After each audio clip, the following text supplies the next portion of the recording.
வணக்கம் நண்பர்களே, முக்கிய செய்திகளை இந்த பதிவில் பார்க்க போகிறோம். முதல் செய்தி என்ன பார்க்க போகிறோம் அப்படின்னா, மாரிதாஸ் ராசா குறித்து ஒரு ஆடியோ ஒன்று வெளியிட்டு இருந்தார்ல. இபிஎஸ் மாரிதாஸ் வெளியிட்ட அந்த ஆடியோவை மேற்கோள் காட்டி எல்லா கேம்பெயின்லையும் பேசுகிறாரு. அதிமுக ஆட்சி அமைந்தவுடன் அந்த ஆடியோவில் ராசா பேசியது குறித்து நடவடிக்கை எடுக்கப்படும் அப்படின்னு சொல்லிட்டு இபிஎஸ் பேசுகிறாரு. திமுக அது ஆர்டிஃபிஷியல் இன்டெலிஜென்ஸை பயன்படுத்தி உருவாக்கப்பட்ட ஆடியோ அப்படின்னு திமுக சொல்கிறாங்க. மன்னிப்பு கேட்கணும் அப்படின்னு ராசா மாரிதாஸுக்கு வக்கீல் நோட்டீஸ் அனுப்ப மன்னிப்பெல்லாம் கேட்க முடியாது அப்படின்னு மாரிதாஸ் பதிலடி கொடுத்துருக்காரு. முடிஞ்சா நீதிமன்றத்தில் என் மேலே வழக்க போடுங்க, கேஸ் போடுங்க, நான் நீதிமன்றத்தில் வச்சு பார்த்துக்கிறேன் அப்படின்னு மாரிதாஸ் சொல்லியிருக்காரு. இப்போது டிஜிட்டல் யுகத்தில் இருக்கோம். ஒரு புகைப்படம் ஒரிஜினலா இல்லை ஆர்டிஃபிஷியல் இன்டெலிஜென்ஸா அப்படிங்கிறத 2 நிமிஷத்தில் கண்டுபிடிக்க முடியும். ஒரு ஆடியோ ஒரிஜினலான ஆடியோவா இல்லை ஏஐயை பயன்படுத்தி உருவாக்கப்பட்ட ஆடியோவா அப்படிங்கிறத 2 நிமிஷத்தில் தெரிஞ்சுக்க முடியும். ராசா அது மாதிரியான ஒரு வாய்ப்பை பயன்படுத்தி ஏஐயா இருந்துச்சுன்னா நிரூபிக்க வேண்டியது தானே, ஏன் அதை பண்ண மாட்டாரு? இப்போ அண்ணாமலை இலவச வேட்டி சேலை வழங்கக்கூடிய திட்டத்தில் ஊழல் நடக்குது அப்படின்னு அண்ணாமலை சொன்னார். திமுக ஆட்சியில் சும்மா வாயால் சொல்லிட்டு விட்டாரா? என்ன பண்ணார்? அதில் ஒரு வேட்டியை எடுத்து லேபில் டெஸ்ட்டுக்கு அனுப்புனார்.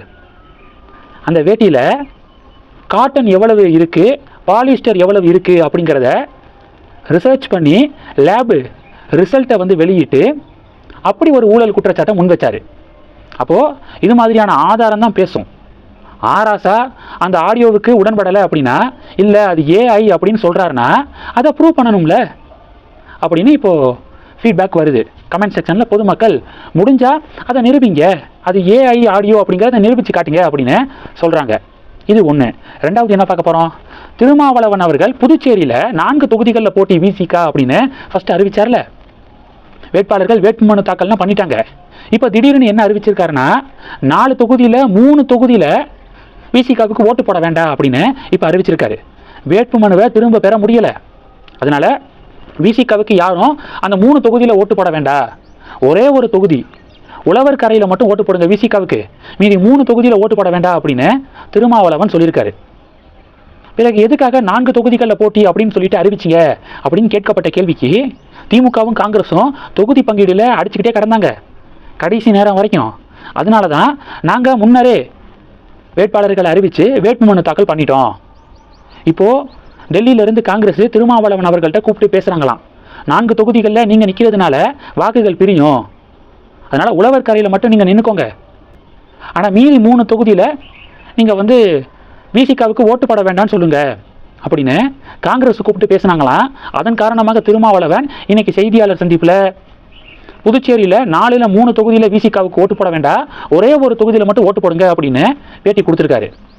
3வது மே 4ஆம் தேதிக்கு பிறகு அண்ணாமலை பாஜகலேருந்து விலகிடுவாருப்பா, பிஜேபி மேலே அதிருப்தியில் இருக்காருப்பா அப்படின்னு ஆளாளுக்கு ஒரு ரைட்டப் எழுதிக்கு இருக்காங்க.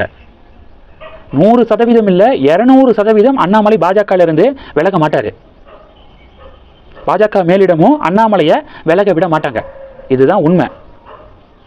தேர்தல் முடிவுக்கு பிறகு அண்ணாமலை மறுபடியும் தமிழக பாஜகவுடைய தலைமை பொறுப்புக்கு வருவதற்கு வாய்ப்பு இருக்கே தவிர அண்ணாமலை பிஜேபியிலிருந்து விலகிறதுக்கெல்லாம் வாய்ப்பே கிடையாது. அண்ணாமலைக்கு இப்போ 41 வயசு தான் ஆகுது, இன்னும் அவருக்கு காலங்கள் இருக்குது. டெஃபினட்டாக தமிழக அரசியலில் தவிர்க்க முடியாத ஒரு தலைவராக அண்ணாமலை வருவதற்கான எல்லா சாத்தியக்கூறுகளும் இருக்குது.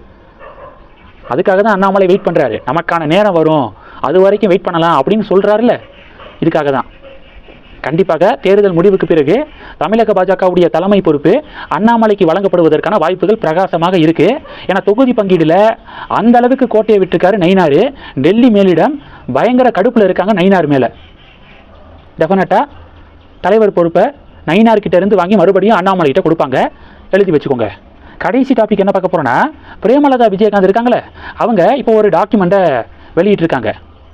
என்ன டாக்குமெண்ட்னா, 2024 பாராளுமன்ற தேர்தலில் அதிமுக தேமுதிகலாம் ஒரே கூட்டணியில் தானே இருந்தாங்க. 5 பாராளுமன்ற தொகுதி தேமுதிகவுக்கு அதிமுக ஒதுக்குனாங்க. அந்த ஒப்பந்தத்தில் ஒரு ராஜ்யசபா எம்பி பதவியும் கொடுப்போம் அப்படின்னு ஒப்பந்தத்தில் கையெழுத்து போட்டிருக்காரு பழனிசாமி. ஆனால் தேமுதிகவுக்கு அந்த ராஜ்யசபா எம்பி பதவி வழங்கப்படலை, இபிஎஸ் அதிமுக கொடுக்கலை. கண்டிப்பாக கொடுப்போம் அப்படின்னு சொல்லிட்டு கூட்டணிக்கு கூப்பிட்டு கூட்டணி வச்சு தேர்தல்லாம் முடிஞ்சதுக்கப்புறம் ரிசல்ட் எதுவாக இருந்தாலும் அந்த அதிகாரம் ராஜ்யசபா எம்பியாக நியமிக்கக்கூடிய பவர் அதிமுகவுக்கு இருக்குல்ல. அப்போ அவங்க சொன்ன மாதிரி ஒரு சீட்டை ஒதுக்கி இருக்கணும்ல தேமுதிகவுக்கு. ஆனால் ஒதுக்கலை. தேர்தல் முடிஞ்சதுக்கப்புறம் அதெல்லாம் கொடுக்க முடியாதுன்னு சொல்லிட்டாரு போல. இப்போ அந்த டாக்குமெண்ட்டை இப்போ பிரேமலதா விஜயகாந்த் வெளியிட்டிருக்காங்க. 1000 தான் சொல்லுங்கள், நீங்கள் திமுக பக்கத்து போனது தப்பு. கேப்டன் விஜயகாந்த் அவர்கள் திமுகவை எந்த அளவுக்கு எதிர்த்தார். இப்போது மறுபடியும் அந்த திமுகவோட கூட்டணிக்கு போனது தப்பு. 1000 தான் சொல்லுங்கள். பழனிசாமியாக நம்ப முடியாது, அது தெரிஞ்ச விஷயந்தான். அவர் ராஜ்யசபா எம்பி பதவி தரேன் அப்படின்னு சொல்லிட்டு கடைசி தரலை. அது அவர் அப்படி தான் பண்ணுவார். ஆனால் நீங்கள் உங்களுடைய ஸ்டாண்டை நியாயப்படுத்த முடியாது திமுகவோட கூட்டணிக்கு போயிட்டு அப்படின்னு பாஜக பதிலடி கொடுக்குறாங்க. பாஜக தொண்டர்கள் இந்த செய்திகளை பற்றி உங்களுடைய பார்வைகளை மறக்காமல் கமெண்ட் பண்ணுங்கள். தொடர்ந்து கனெக்டில் இருங்க. அடுத்தடுத்து நிறையா பதிவுகளை பார்க்க போகிறோம். நன்றி. ஜெய் ஹிந்த்.